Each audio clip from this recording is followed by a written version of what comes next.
At any given moment, millions of computer systems connected to the internet are fending off attacks. In the 2016 May-June issue of American Scientist, read about why the protection of cyber systems is such a complicated, messy problem.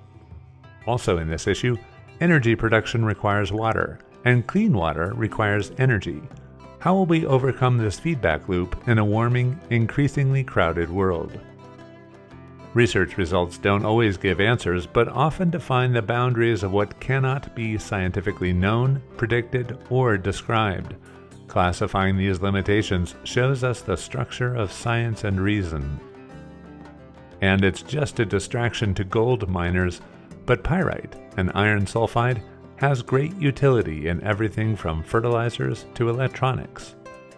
American Scientist is pleased to bring you a Q&A with Mark Edwards, the civil engineer who uncovered the water crises in Flint, Michigan and Washington, D.C., and about his efforts to keep it from happening again.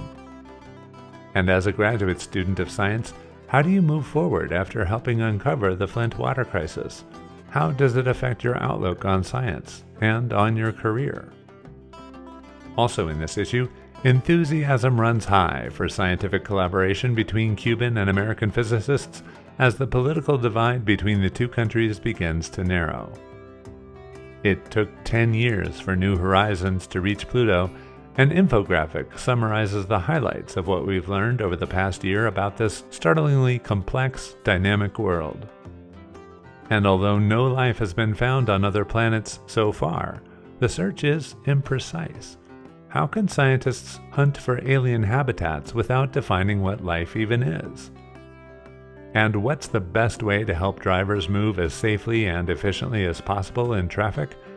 After 100 years, engineers are still debating the answer. Inspiration can come from a variety of sources, including the insides of fish. Clearing and staining the scalyhead sculpin reveals defensive solutions that are highly mobile. And in every issue of American Scientist, find reviews of recent books for young and old readers, written by book lovers and scientists alike.